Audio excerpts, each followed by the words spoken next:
Bonjour à tous, avec l'aide de Dieu, le cours numéro 194 dans le Rambam Sefer HaMitzvot, commandement négatif numéro 107. Il est interdit de changer un sacrifice de sa sainteté envers un autre sacrifice saint. Par exemple, un sacrifice shlamim, donc un sacrifice de paix. On n'a pas le droit de le changer, de dire que maintenant ce sacrifice va être un sacrifice de hacham, de délit. Ou bien un sacrifice de délit, on va dire que maintenant il va être un sacrifice expiatoire. Ça, la Torah interdit lorsqu'elle dit à propos du premier-né d'un animal, lo yagdish ish oto, le premier-né d'un animal qui est pur, eh bien, est consacré. Et la Torah dit lo yagdish ish oto, un homme ne le consacrera pas.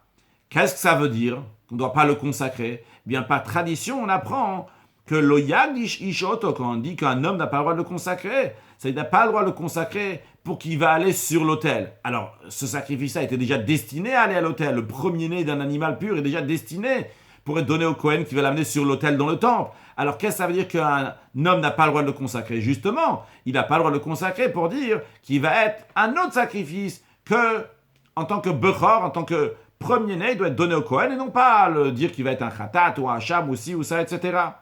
Voici l'expression du Sifra.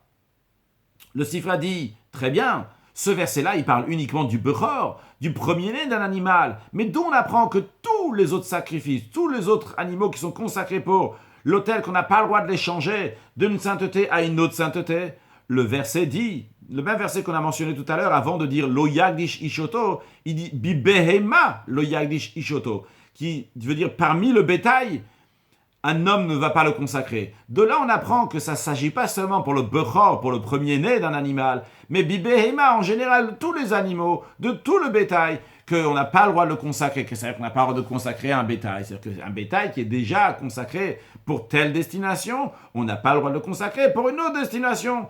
Donc ça, c'est ce qu'on fait allusion lorsqu'on dit donc qui est premier-né dans les animaux, dans le bétail, un homme n'a pas le droit de le consacrer. Comme si que la Torah avait dit que tout ce qui est Hachem parmi les animaux, un homme n'a pas le droit de le consacrer à une autre chose. Il doit rester comme il est.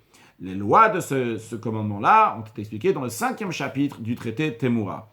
Et on conclut avec le commandement positif numéro 107, l'ordre qui nous a été enjoint, que le mort va rendre impur.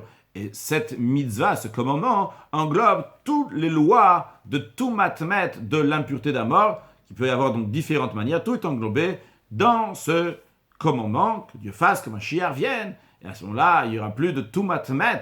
À la suite de la résurrection des morts, il n'y aura plus d'impureté de mort, vu qu'on va vivre une vie éternelle, avec une excellente santé pour tout le monde, déjà dans le dernier instant de l'exil, dans la joie et le bonheur, une excellente journée.